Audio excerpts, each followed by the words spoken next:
केंद्रीय मंत्री स्मृति ईरानी और भारतीय जनता पार्टी से प्रत्याशी इस वक्त मौजूद हैं हमारे साथ। आज उन्होंने फाइनली नॉमिनेशन फाइल कर दिया है। सबसे पहले बहुत बहुत बधाई आपको स्मृति। धन्यवाद। आज जो काफिला दिखा हमें, इससे हम ये तो मान लें स्मृति जी की 19 में जो जीत है वो काफ़ी एड ऑन होने वाली है 24 में। निश्चित रूप से देखिए, तपती धूप में लोगों का बाहर निकलना, सतत 3 किलोमीटर संग चलना और वो भी 2 घंटे अपने आप में इस बात का संकेत है कि जनता के सानिध्य में हम ये चुनाव लड़ रहे हैं, जनता के सहयोग से ये चुनाव लड़ रहे हैं।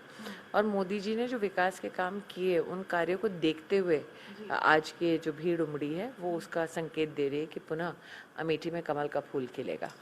जिस तरीके से काम है, क्योंकि लास्ट 5 ईयर से आप यहाँ पर हैं, आप जो काम कर रहे हैं विकास के काम, वो 15 साल में नहीं हुए। और हम क्योंकि अमेठी में जनता के बीच हैं तो उनके ऐसी बातें हमने सुनी हैं। तो आप भी क्योंकि रही हैं, कल भी आप अचानक से रात में निकल गई और सब लोग एकदम सरप्राइज हो गए थे कि स्मृति ईरानी आ गई हमारे बीच में। इस तरह के काम है तो आप उनका एक माइंड रीड कर सकती हैं यहाँ की जनता का, वो क्या कह रही है। नहीं, ऐसा नहीं है। देखिए, मैं कल मोहन जी की आज रोड शो होने वाली थी, तो तैयारी में संगठन का एक स्वभाव रहता है कि खुद मुआयना करो और खुद संगठन के कार्यों को आगे बढ़ाओ। तो ऐसा नहीं है कि मैं प्रचार में निकली थी, मैं मुआयना करने निकली थी। और चूंकि सभी कार्यकर्ता संग थे तो सब अपने अपने वाहन में थे। जहाँ तक कि अमेठी की जनता की दरकारों की बात है, मूलभूत सुविधाओं से वंचित था अमेठी। अब एक क्षेत्र में 4 लाख परिवारों का टॉयलेट ना होना, एक परिवार में अगर 4 लोग भी हैं, इसका मतलब 16 लाख लोगों के पास शौचालय ही नहीं था अमेठी में, जहाँ 50 साल गांधी खानदान का राज रहा।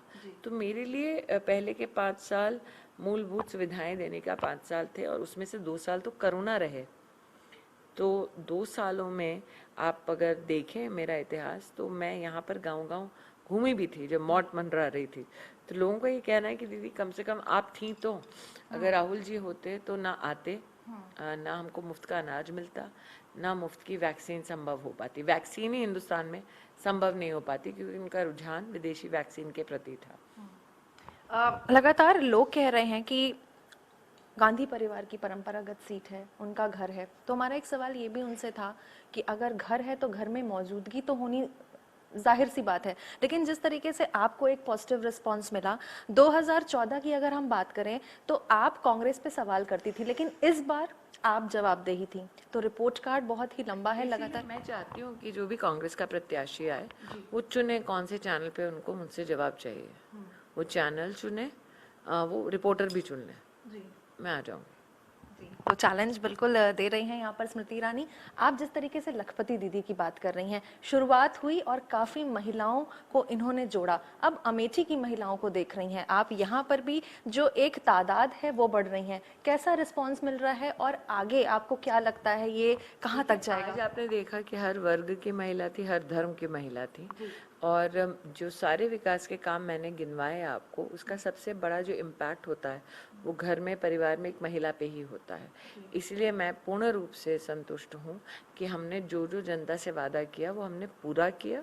निश्चित रूप से आने वाले 5 सालों में मेरा संकल्प है, मोदी जी जो लखपति दीदी की बात करते हैं कि यहाँ 50,000 लखपति दीदी बने। अब तक 13,000 हम बना पाए हैं, 50,000 का हमारा लक्ष्य है, और मुझे लगता है कि मैं 4 साल में वो लक्ष्य की प्राप्ति कर लूँगी। और आपको लगता है कि यहाँ अमेठी की जनता कुछ चीज़ों से वंचित रह गई थी, और 2019 के साथ साथ 2024 में भी आपके में भी कुछ चैलेंजेस होंगे कि हमें यहाँ की जनता को पहुँचाने हैं? देखिए, हमारी बढ़ती आबादी है, बढ़ती आबादी की नीड्स बढ़ेंगी, अपेक्षाएं बढ़ेंगी, उनकी दरकार बढ़ेगी, और हमने इसलिए ग्राम पंचायत वार सुनिश्चित किया है कहाँ क्या बनना बाकी है या कहाँ क्या नया बनना वो चाहते हैं। उसमें हम ग्राम सभा पूरी बुलाते हैं, सारी जनता से मिलते हैं खुले आसमान के नीचे, सबसे कहते हैं कि जिसकी जो इच्छा है सब बोलें, सबकी सहमति बने उस एक विषय पे, फिर वो काम होता है। तो ये चलन मेरा करीबन 5 साल से एज अ सांसद चल ही रहा है। तो क्योंकि मैं जब सार्वजनिक सभा में बैठ के जनता का ही निर्णय करवाती हूँ, फिर उसको नियमानुसार जिला प्रशासन को देती हूँ, तो दोनों के समन्वय से अब तक काम कर पाए हैं, आगे भी वही करेंगे।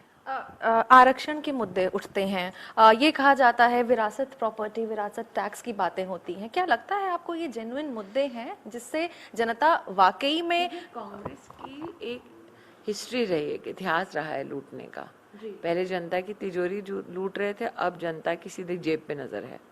तो क्या जनता के लिए मुद्दा नहीं कि कांग्रेस ने लूट का प्रस्ताव रखा है? और अगर लूट का प्रस्ताव रखा है तो लूट का पैसा देंगे किसको? कांग्रेस ने कहा हम एक विशेष वर्ग को पैसा देंगे।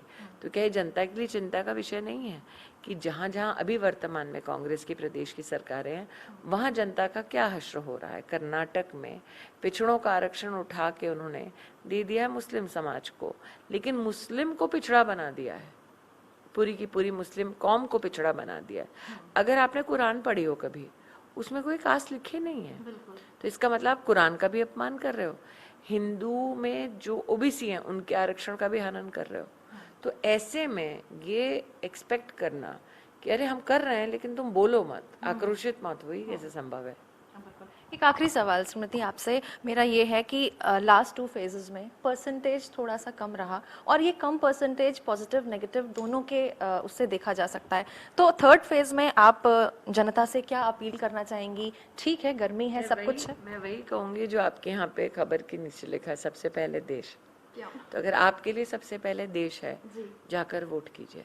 बहुत शुक्रिया हमसे बात करने के लिए and congratulations once again. Thank you. तो ये थी केंद्रीय मंत्री और भारतीय जनता पार्टी से कैंडिडेट स्मृति ईरानी। अमेठी से वीडियो जर्नलिस्ट अर्शद के साथ मैं निकिता सरीन, इंडिया न्यूज़ के लिए।